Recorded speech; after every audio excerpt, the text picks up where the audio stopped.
पाकिस्तान की America Iran तनाज़ों को मुज़ाकरात से हल कराने की कोशिशें जारी हैं। पाकिस्तान ने फरीकैन से कम्युनिकेशन के चैनल खुले रखे हुए हैं। वज़ीर आज़म शहबाज शरीफ का ईरानी सदर यूरोपीय काउंसिल के सदर से राब्ता हुआ। तुर्की के सदर ने वज़ीर आज़म पाकिस्तान की अमन कोशिशों को सराहा। तुर्की अमन कोशिशों की मुसलसल हिमायत कर रहा है।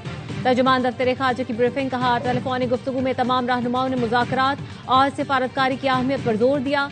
वज़ीर आज़म ने ईरान के वक्त इस्लामाबाद भेजने के फैसले का खैर मकदम किया।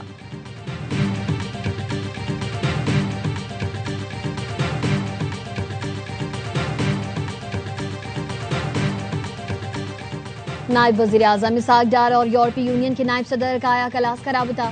खित्ते की बदलती सूरत हाल पर तबादला ख्याल। इसहाक डार का कहना था, पाकिस्तान खित्ते में अमन के फरोग के लिए राबते जारी रखने के लिए पुराज़िम है। यूरोपीय यूनियन के नायब सदर ने इलाकाई अमन के लिए पाकिस्तान के किरदार को सराहा। दोनों रहनुमाओं का बाहमी शराकत दारी को मजीद मजबूत बनाने और राबते जारी रखने पर इत्तेफाक।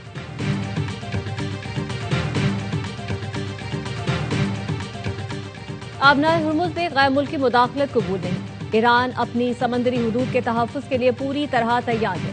ईरानी सदर मसूद पेज़ेश्कियान कहते हैं, खित्ते और आबनाए हुर्मुज़ में कशीदगी के जिम्मेदार अमरीका और इसराइल हैं। आबनाए हुर्मुज़ ईरानी कौम की अजीम मज़ाहमत की अलामत है।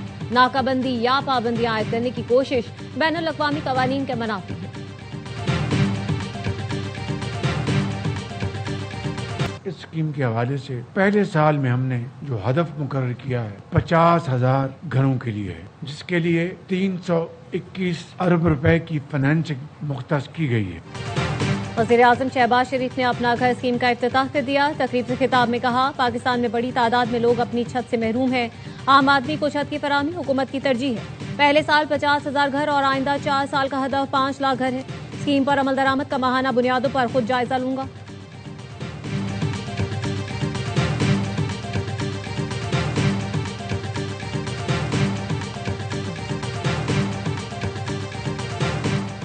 वज़ीर आला सिंध ने कराची डाउन सिंड्रोम प्रोग्राम के हैदराबाद चैप्टर का इफ्तिताह कर दिया। कहा, सिंध में डाउन सिंड्रोम से मुतासरा बच्चों की तादाद 80,000 से 1 लाख के दरमियान है।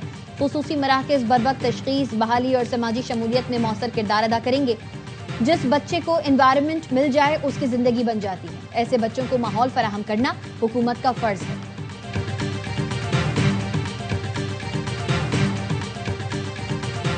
इस्लामाबाद हाई कोर्ट के जजेस के तबादलों के मामले पर सुप्रीम कोर्ट पहुंच गया।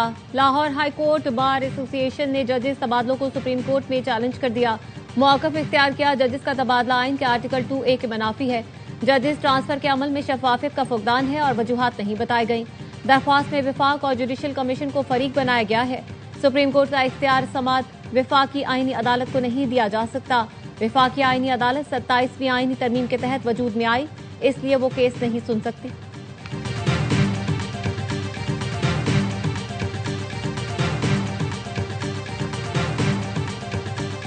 That's all they have to do, just say, we give up, that their economy is really in trouble. The blockade is genius, okay? The blockade has been 100% foolproof.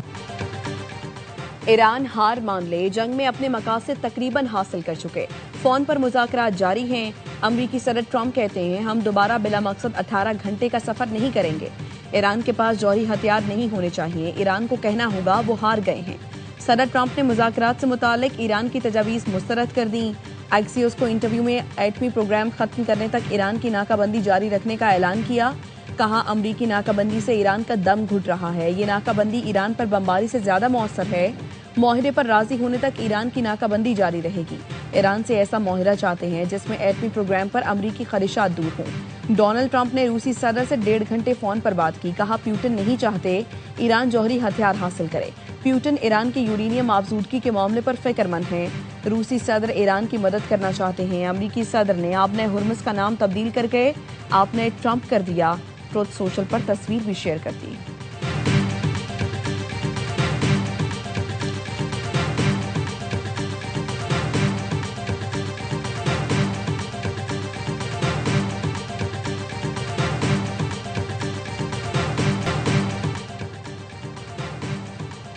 आलमी ताकतें हमारी तजावीज़ पर गौर करें। जंग किसी भी तनाज़े का हल नहीं बल्कि खुद एक संगीन मसला है। ईरानी नायब वज़ीर ख़ारिजा सईद खतीबज़ादा का कहना है, ईरान कई हफ्तों से बराबरी की सतह पर मुज़ाकरात की तजावीज़ पेश कर रहा है। सिफारतकारी के अलावा कोई भी दूसरा रास्ता फायदेमंद साबित नहीं होगा। डेडलॉक खत्म करने के लिए जरूरी है आलमी ताकतें ईरान की पेश करदा शराइत पर गौर करें ताकि खित्ते में जारी कशीदगी का खात्मा मुमकिन हो सके।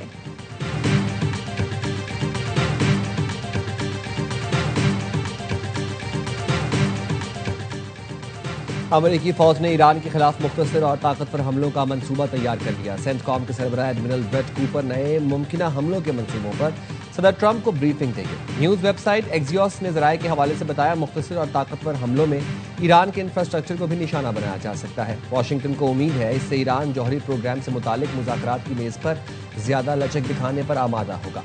एक मंसूबा ये भी है आपने हॉर्मुज़ के एक हिस्से पर कंट्रोल हासिल करके उसे तिजारती जहाज रानी के लिए खोल दिया जाए।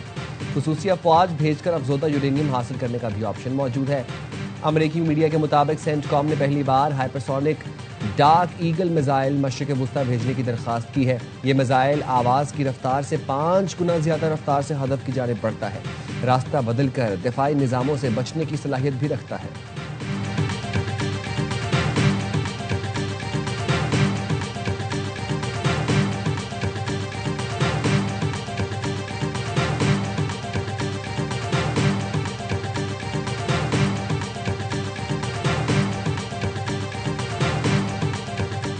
दोबारा जंग छिड़ी तो उसका मरकज अस्फहान के करीब और मुल्क का मगरबी हिस्सा होगा। अमेरिका दोबारा जंग शुरू करता है तो ये उसके लिए तबाहकुन होगा। ईरानी सुप्रीम लीडर के मुशीर मोहसिन रजाई का कहना है, दुश्मन तेहरान में कुछ बम धमाके और कत्लो गारत भी कर सकते हैं। अगर वो जमीनी हमले की कोशिश करते हैं तो वो अपने फौजियों की एक बड़ी तादाद को कैदी बनाने के लिए तैयार रहें। ईरानी बहरिया के कमांडर शाहराम ईरानी ने खबरदार किया है, अगर अमरीकी अफवाज ने पेशकदमी की तो फौरी कार्रवाई की जाएगी। ईरान ने आपने हुर्मुज़ को बहीरा अरब की समत से बंद कर दिया है और अगर अमरीकी फोर्सेस ने आगे बढ़ने की कोशिश की तो सख्त रद्द अमल दिया जाएगा। जल्द ऐसे हथियार सामने आएंगे जिनसे दुश्मन डरते हैं।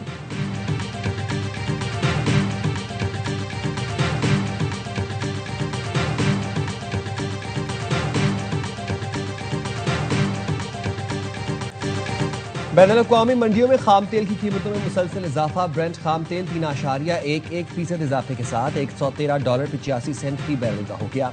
अमरीकी वेस्ट टेक्सास की कीमत 3.12% इजाफे के बाद $110.17 फी बैरल हो गई। गैर मुल्की मीडिया के मुताबिक ब्रेंट खाम तेल के जून के सौदे $125 फी बैरल से ऊपर ट्रेड हो रहे हैं। यूरोप में तवानाई बहरान। इंटरनेशनल एनर्जी एजेंसी के मुताबिक यूरोपीय एयरलाइंस को जेट फ्यूल की शदीद कमी का सामना है। जेट फ्यूल की कीमतें भी पहले की निस्बत ज्यादा बढ़ गईं। वज़ीर-ए-आज़म शहबाज शरीफ का कहना है, ईरान अमेरिका जंग के बायस खाम तेल की कीमतें बढ़ गई हैं। कल तेल की नई कीमतों का तयन किया जाएगा।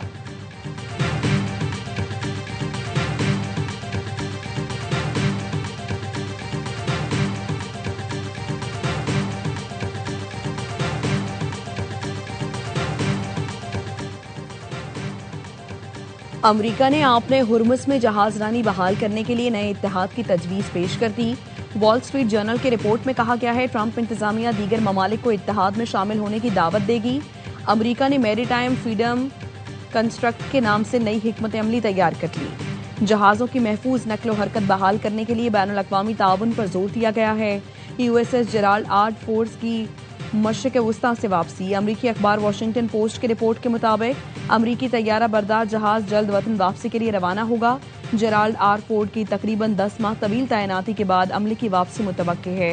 मशरिक़ वुस्ता में अमरीकी बहरी फायर पावर में नमाया कमी का इम्कान है। मशरिक़ वुस्ता में इस वक्त 3 अमरीकी कैरियर्स मौजूद हैं। नॉर्मल पासपोर्ट की फराहमी का वक्त 21 रोज से कम करके 14 दिन कर दिया गया। वज़ीर दाखिला मोहसिन नकवी और तलाल चौधरी की ज़ेर सदारत इजलास में शहरियों के लिए बड़े फैसले। पासपोर्ट दफातर में 15 रोज के अंदर मुकम्मल कैशलेस सिस्टम राइज करने का टास्क दे दिया गया। वज़ीर दाखिला ने बिजनेस पासपोर्ट के इजरा के निज़ाम को जल्द हतमी शक्ल देने की हिदायत की। पासपोर्ट की घरों की दहलीज तक डिलीवरी के निज़ाम को मजीद मौसर बनाने का फैसला भी किया गया। 5 बजे एक गोला अंगोराडे इलाके में एक घर पर जा गिरी थी, जिसमें 5 अफराद जख्मी हो गए थे। उनमें से 2 कम से कम बच्चियां हैं और एक छोटा बच्चा और साथ में 2 खवातीन शामिल। अफगान तालिबान रजीम का फिर जनूबी वज़ीरिस्तान के इलाके अंगूर अड्डा में बुज़दिलाना हमला। शहरी आबादी पर बिला इश्तियाल गोलाबारी से 3 बच्चों समेत 5 अफराद जख्मी। अफगानिस्तान से फायर मार्टर गोला अंगूर अड्डा के मकामी शहरियों करीम खान रहमतुल्लाह के घर पर लगा। सिक्योरिटी जराये का कहना है अफगान तालिबान और खारिज दहशतगर्द मज़मूम आज़ाइम के लिए मुसलसल आम शहरियों को निशाना बना रहे हैं। पाक फौज का मुंह तोड़ जवाब, मौसर जवाबी कार्रवाई से बुज़दिल अफगान तालिबान एहलकार मुतादिद पोस्टें छोड़कर भाग निकले। ऑपरेशन गज़ब लिल हक तमाम मुकर्ररा अहदाफ के हुसूल तक जारी रहेगा।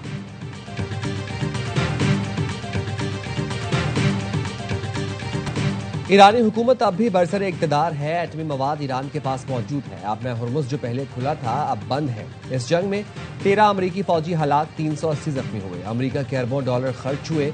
इन तमाम नुकसानात के बावजूद आप समझते हैं कि जंग जीत रहे हैं तो आपकी दिमागी हालत पर सवाल उठाना चाहिए।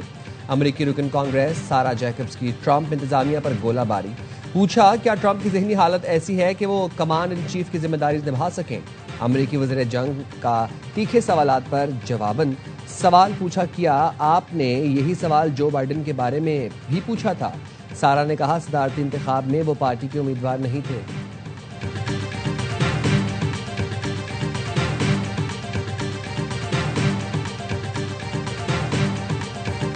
गजा की जानिब जाने वाले इमदादी जहाज ग्लोबल स्मूथ फ्लोटेला को इसराइली फौजी कश्तियों ने रोक दिया। अरब मीडिया के मुताबिक जहाज को इसराइली स्पीड बोट्स ने घेर लिया। हथियारों और लेजर्स के साथ शुरका को घुटने टेकने का हुक्म दिया गया। इसराइली रेडियो के मुताबिक जहाज के मवासलाती निजाम में खलल, इमरजेंसी सिग्नल जारी। दूर समंदर में ही इमदादी जहाजों पर कंट्रोल की कार्रवाई जारी।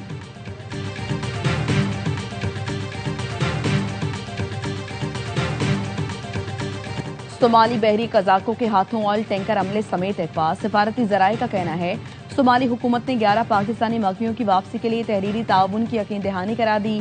पाकिस्तान ने सोमाली कजाकों के हाथों 11 पाकिस्तानियों को अगवा का मामला सोमालिया के साथ उठाया था।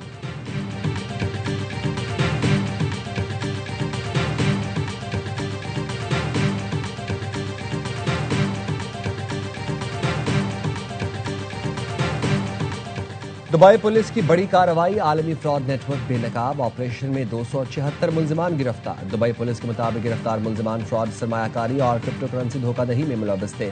बेशतर मुलजिमान का ताल्लुक जुनूब मशरकी एशिया से है। मुलजिमान के सरगना को रॉयल थाई पुलिस के ताउन से थाईलैंड में गिरफ्तार कर लिया गया।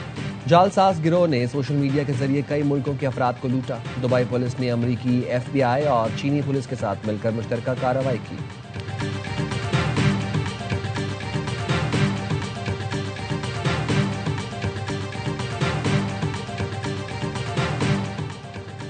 पाकिस्तान में WHO प्री क्वालिफाइड लैब फाल हो चुकी है। लैब के कयाम से पाकिस्तानी अद्वियात के एक्सपोर्ट को फरोग मिलेगा। पाकिस्तान हेल्थ केयर के एतबार से बहुत आगे चला गया। आज पाकिस्तान अपनी तैयार करदा दवाइयां 51 मुल्कों में एक्सपोर्ट करता है। वफाकी वज़ीर सेहत मुस्तफ़ा कमाल कहते हैं हम अगले 6 से 8 माह में WHO के लेवल 3 पर चले जाएंगे। लेवल 3 का सर्टिफिकेट होने के बाद दुनिया के 150 मुल्कों में दवाएं एक्सपोर्ट करेंगे। कराची में ए लेवल का पर्चा लीक होने का इंकशाफ। रियाजी का पर्चा इम्तिहान से एक रात पहले ही लीक हो गया। रेडिट ऐप पर ए लेवल फर्स्ट ईयर का पर्चा फरोख्त किया गया। कैम्ब्रिज इंतजामिया का कहना है पेपर लीक होने की रिपोर्ट की मुकम्मल और जामे तहकीकात कर रहे हैं। इम्तिहान जून में मुकम्मल होने के बाद या इसी दौरान मराकज़ को मजीद मालूमात देंगे।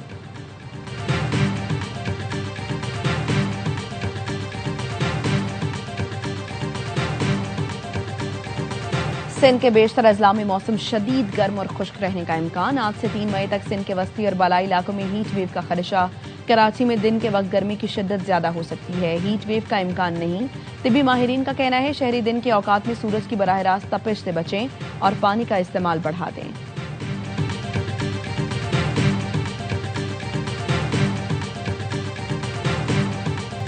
हैदराबाद ने मुल्तान को HPL PSL 11 से नॉकआउट कर दिया। किंग्समैन ने पहले एलिमिनेटर में सुल्तान को 8 विकेट से आउट क्लास कर दिया। कज़ाफ़ी स्टेडियम में 160 रन का हदफ हंसते खेलते 16वें ओवर में पार लगा दिया। माज सदाकत 64 रन बनाकर नाकाबिले शिकस्त, मैच के हीरो करार। उस्मान खान ने भी 64 रन की इनिंग्स खेली। मुल्तान की टीम पहले खेलकर 9 विकेट पर 159 रन बना सकी थी।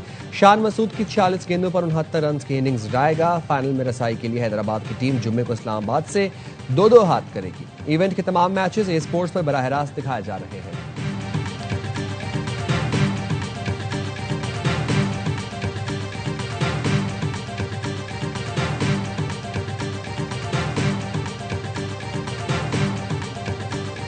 स्पेशली 4 मैच हारने के बाद जी। बहुत ब्रिलियंट परफॉर्मेंस है। ऐसा लग रहा था आज मुल्तान सुल्तान का मैच पेशावर ज़ल्मी से हो रहा है। इस तरह की परफॉर्मेंस थे ही नहीं वहाँ। बॉलिंग में भी, बैटिंग में भी और बैटिंग में भी। देखिए बड़ी परफॉर्मेंस, एक जीत उनको मिली है, उसके बाद उन्होंने पीछे मुड़ के नहीं देखा। शुरू के 4 मैच हारने के बावजूद हैदराबाद ने शानदार परफॉर्मेंस दी। ऐसा लग रहा था हैदराबाद का मुकाबला मुल्तान सुल्तान से नहीं पेशावर ज़ल्मी से हो रहा है। साबिक स्टार क्रिकेटर का हर लम्हा पुरजोश में तज्जिया। बासित अली कहते हैं बैटिंग हो या बॉलिंग, हैदराबाद ने वाकई कमाल करके दिखाया। रिजवान ने कहा हैदराबाद जीत की मुस्तहिक नहीं, आज अपनी जबरदस्त परफॉर्मेंस से जवाब दे दिया। कामरान अकमल ने कहा एक जीत के बाद हैदराबाद ने पलट कर नहीं देखा, टॉप क्लास परफॉर्मेंस दी, ऐसी टीमें बड़ी खतरनाक होती हैं। अदाकार असद सिद्दीकी बने मेहमान, सामना किया मासूमाना सवालात का, खेला दिलचस्प खेल।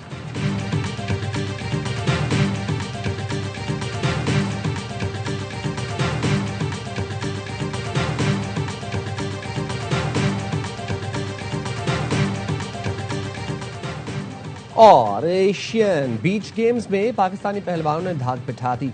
इनाम बट और असदुल्ला पहलवान ने सिल्वर मेडल सीने पर सजा लिए। सानिया चीन में खेले गए इवेंट में दोनों ने आला मयार की कारकर्दगी पेश की। बदकिस्मती से फाइनल ना जीत सके। पाकिस्तान ने रेसलिंग में 2 चांदी और कबड्डी में कांसी का तमगा हासिल किया।